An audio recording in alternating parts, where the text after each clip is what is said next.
Hello दोस्तों, कैसे हैं आप सभी लोग। आप सभी का स्वागत करता हूं फिर से अपने चैनल पर। गाइस, आज हम इस वीडियो के अंदर उड़ीसा हाई कोर्ट की एक जजमेंट के बारे में समझने वाले हैं, जिसमें कि आरोपी पर पोस्को एक्ट की सेक्शंस लगाई गई, साथ ही आईपीसी की कुछ सेक्शंस लगाई गई और यौन उत्पीड़न के आरोप जो है यहाँ पर लगाए गए आरोपी पर विक्टिम के द्वारा। लेकिन उड़ीसा हाई कोर्ट ने आरोपी के फेवर में फैसला देते हुए याचिका को खारिज कर दिया। अब क्या था याचिका खारिज करने का मेन मुद्दा, किस तरीके के आरोप लगाए गए, कब यह केस सामने आया, जज का क्या पॉइंट रहा केस को खारिज करते हुए, इसको समझ लेते हैं। ये जो मामला है ये मई 2022 का मामला है। 2022 में एफआईआर दर्ज की गई। जो विक्टिम की मां थी, उसकी जो मदर थी, उसने आरोप लगाए और ये एफआईआर दर्ज कराई। उसने ये आरोप लगाए कि विक्टिम के साथ यौन उत्पीड़न किया गया है, साथ ही उसका अपहरण किया गया और उसने जो है घर में रखे हुए पैसों को भी वो चुरा ले गए हैं। यानी कि आरोपी पर आरोप लगाया गया कि उसने उसकी बच्ची का, जो कि अभी नाबालिग है, उसका अपहरण किया, साथ ही पैसे चुराए, साथ ही उस पर क्या है यौन उत्पीड़न के आरोप लगाए गए। आईपीसी की कौन कौन सी सेक्शन इस केस में लगाई गई, जिसको आपको रीड आउट करना है, वो है हमारी आईपीसी की सेक्शन 363, 366, 376(2) AN, साथ ही पोस्को एक्ट की सेक्शन 6। ये जो सेक्शंस है ये इस केस के अंदर रिलीवेंट है और ये आरोपी पर लगाई गई। अब एफआईआर दर्ज होने के बाद इन्वेस्टिगेशन की गई और आरोप पत्र जो है ट्रायल कोर्ट के समक्ष लाया गया और यहाँ पर ट्रायल कोर्ट ने आरोप का जो है संज्ञान लिया। अब यहाँ पर आगे इसमें क्या कहा गया इस केस के अंदर कि याचिकाकर्ता और पीड़ित ने लड़की के वयस्क होने के बाद शादी कर ली। यानी कि ये एक ऐसा पॉइंट बना जो कि यहाँ पर याचिका को खारिज करने का सबसे अच्छा पॉइंट बना इस केस के अंदर। यानी कि जिस समय पर यह अपराध किया गया उस समय पर दोनों नाबालिग थे और विक्टिम जैसे ही यहाँ पर वयस्क हो गई, बालिग हो गई, उसने शादी कर ली एक दूसरे से।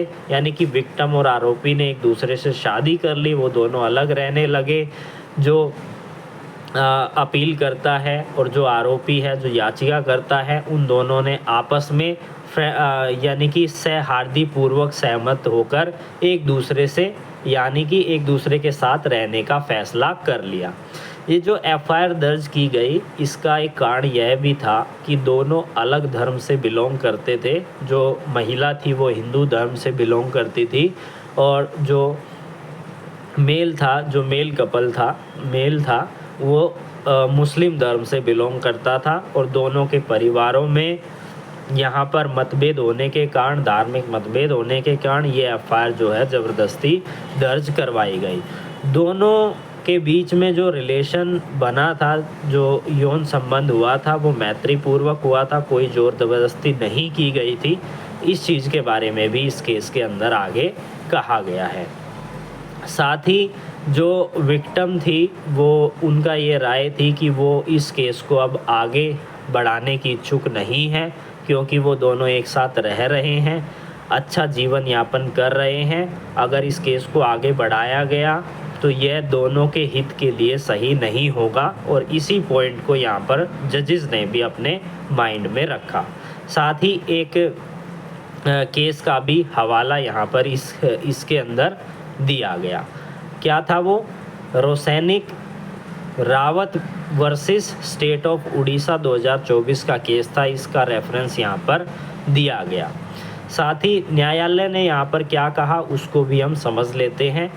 न्यायालय ने यह कहा कि जहाँ रिश्ता विवाह के स्तर पर डेवलप हो चुका है या फिर परिपक्व हो चुका है तो समाज के द्वारा स्वीकार कर लिया गया है। यानी कि ऐसा रिश्ता जिसे समाज ने एक्सेप्ट कर लिया है, जिसमें कि रिश्ता जो है वो शादी में बन चुका है, कार्रवाई रद्द करना ना केवल न्यायहित होगा, यानी कि ऐसा करना यहाँ पर न्याय के फेवर में होगा, अन्यायपूर्वक नहीं होगा, बल्कि सुलह और व्यक्तिगत स्वायत्तता के सिद्धांत को बनाए रखने के हित में भी हो सकता है।